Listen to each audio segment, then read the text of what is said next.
Assalamualaikum warahmatullahi wabarakatuh. Selamat datang di channel kami. Di video kali ini kita akan membahas materi mengenai konsep dasar perkembangan. Adapun submaterinya yaitu hakikat perkembangan, perbedaan pertumbuhan dan perkembangan, aspek-aspek perkembangan, faktor-faktor yang mempengaruhi perkembangan individu, dan prinsip-prinsip perkembangan. Langsung saja kita mulai pembahasan materinya. Selamat menyaksikan. Materi yang pertama mengenai hakikat perkembangan. Hakikat perkembangan adalah suatu proses perubahan pada seseorang ke arah yang lebih maju dan lebih dewasa. Hakikat perkembangan terbagi menjadi 3 konsepsi, yaitu yang pertama, konsepsi asosiasi. Dalam proses asosiasi, yang paling penting adalah bagian-bagian, sementara keseluruhan merupakan hal yang sekunder. Tokoh konsepsi asosiasi adalah Johann Locke dengan teorinya tabula rasa. Lalu muncul tokoh neo-asosiasi seperti Thorndike dengan teori koneksionismenya, Watson dengan teori behaviorismenya, dan Pavlov dengan conditioning refleksnya. Yang kedua, konsepsi Gestalt dan neo-Gestalt. Menurut konsepsi Gestalt, hal yang terpenting dari perkembangan itu bukan bagian-bagian, tetapi keseluruhan. Tokoh Gestalt yaitu Wertheimer dengan teorinya yang mendasarkan pada pengamatan. Lalu ada konsepsi neo-Gestalt, tokohnya yaitu Kurt Lewin dengan teori stratifikasi, bahwa pribadi manusia terdiri dari lapisan-lapisan atau strata. Yang ketiga, konsepsi sosiologisme. Menurut konsepsi ini, anak itu pada mulanya adalah asosial yang dalam perkembangannya berubah ke arah sosial. Tokoh konsepsi ini adalah Mark Bedwin. Materi yang kedua yaitu perbedaan pertumbuhan dan perkembangan. Pertumbuhan dan perkembangan merupakan 2 proses yang berbeda dalam pengertian dan karakteristik. Pertumbuhan adalah proses peningkatan di bidang massa atau berat badan serta tinggi badan. Proses ini bersifat kuantitatif atau dapat diukur dan dihitung dengan angka. Contohnya, bertambah tinggi badan dari bayi semula 50 cm menjadi 80 cm, atau bertambahnya berat badan bayi dari semula hanya 3 kg saat lahir dan menjadi 5 kg setelah 1 bulan berikutnya. Pertumbuhan ditandai dengan bertambahnya ukuran berat badan dan tinggi badan. Lalu, perkembangan merupakan perubahan secara bertahap dalam kemampuan, emosi, dan keterampilan menuju kedewasaan. Perkembangan bersifat kualitatif dan sulit diukur dengan angka. Contohnya, perkembangan fisik, psikis, dan emosional individu dari masa bayi hingga dewasa. Perkembangan ditandai dengan perubahan kecakapan, kematangan fisik, emosi, dan pikiran menuju kedewasaan. Jadi, secara singkat, perbedaan antara pertumbuhan dan perkembangan adalah bahwa pertumbuhan lebih berkaitan dengan peningkatan kuantitatif dalam ukuran dan struktur biologis, sedangkan perkembangan mencakup proses perubahan dalam diri individu, baik fisik maupun psikis, menuju tingkat kedewasaan atau kematangan yang berlangsung secara sistematis, progresif, dan berkesinambungan. Materi yang ketiga yaitu aspek-aspek perkembangan. Aspek-aspek perkembangan dibagi menjadi 7. Yang pertama ada aspek fisik. Perkembangan terjadi pada fisik.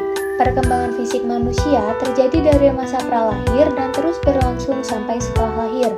Pertumbuhan dan perkembangan manusia sebelum lahir dimulai dari tahapan fertilisasi, yaitu pembuahan ovum oleh sel sperma. Dari pembuahan ini menghasilkan zigot yang selanjutnya akan berkembang menjadi janin. Adapun perkembangan dan pertumbuhan manusia setelah lahir dimulai dari balita, anak-anak, remaja, dewasa, dan manula. Yang kedua ada aspek intelijensi. Intelijensi atau daya pikir berkembang sejalan dengan pertumbuhan syaraf otak. Perkembangan intelijensi dipengaruhi oleh kematangan otak yang mampu menunjukkan fungsinya secara baik. Yang ketiga, aspek emosi. Sunarto dan Hartono menyebutkan emosi merupakan gejala perasaan disertai dengan perubahan atau perilaku fisik.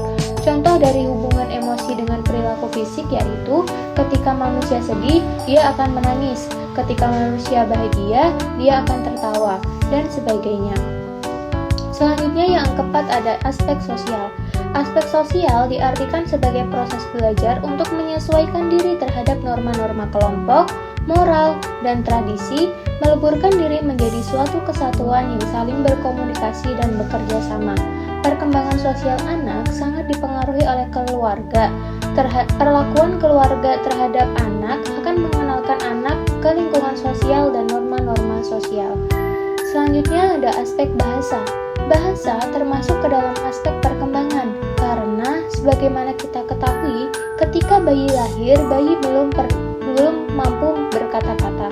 Bahasa universal yang dimiliki bayi adalah menangis.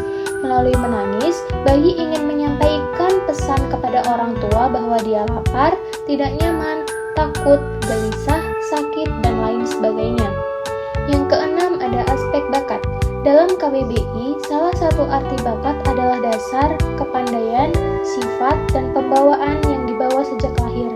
Bakat ini merupakan kemampuan tertentu atau khusus yang dimiliki oleh seorang individu yang hanya dengan rangsangan atau sedikit latihan bakat itu bisa berkembang. Bakat dapat berkembang secara cepat jika ada fasilitas yang dapat mengembangkannya. Yang terakhir ada aspek sikap, nilai, atau moral. Pada masa bayi, belum dipersoalkan tentang moral. Seiring dengan pertumbuhan dan perkembangan fisik dan psikis, maka anak pun mengalami perkembangan sikap, nilai, atau moral. Dalam perkembangannya, anak mengenal aturan-aturan atau moral, namun masih relatif rendah atau terbatas. Melalui aturan ini, anak mengenal nilai boleh dan tidak boleh, nilai baik dan tidak baik.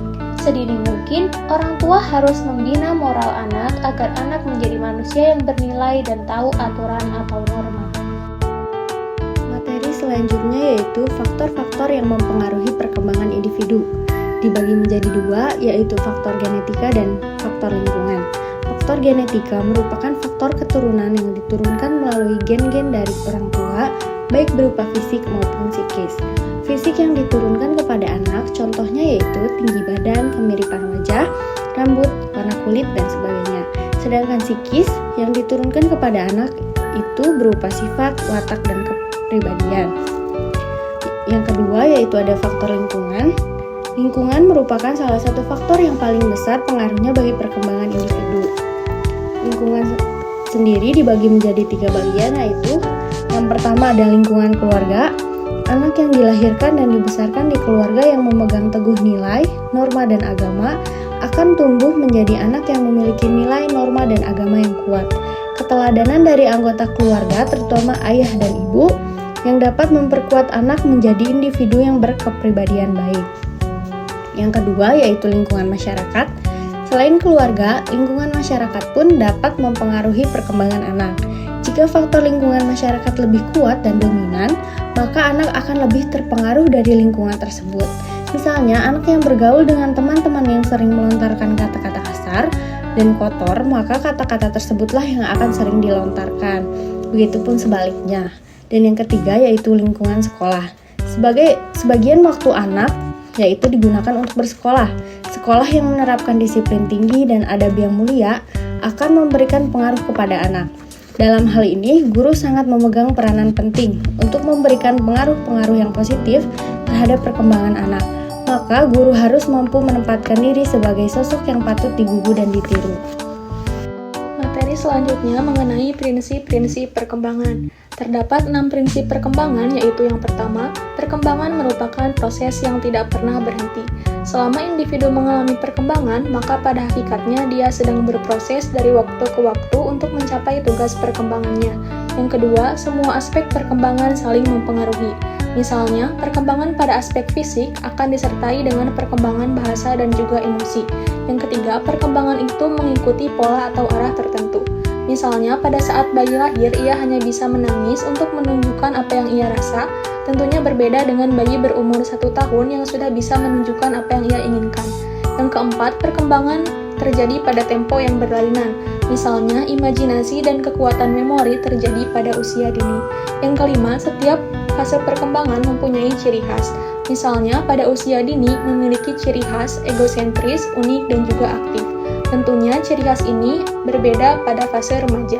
Yang keenam, setiap individu yang normal akan mengalami tahapan atau fase perkembangan.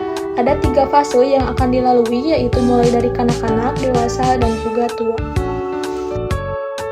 Kesimpulan yang dapat kami ambil dari materi kali ini yaitu hakikat perkembangan merupakan suatu proses perubahan pada seseorang ke arah yang lebih maju dan lebih dewasa. Hakikat perkembangan dapat dilihat paling tidak dari 3 konsepsi, yaitu konsepsi asosiasi dan neo-asosiasi, nomor 2 konsepsi gestalt dan neo-gestalt, yang ketiga konsepsi sosiologisme. Selanjutnya ada perbedaan pertumbuhan dan perkembangan. Pertumbuhan adalah peningkatan di bidang massa atau berat badan serta tinggi badan, sedangkan perkembangan merupakan perubahan secara bertahap dalam kemampuan, emosi, dan keterampilan menuju kedewasaan. Adapun aspek-aspek perkembangan yaitu fisik, psikis, emosi, sosial, bahasa, bakat, dan sikap atau moral.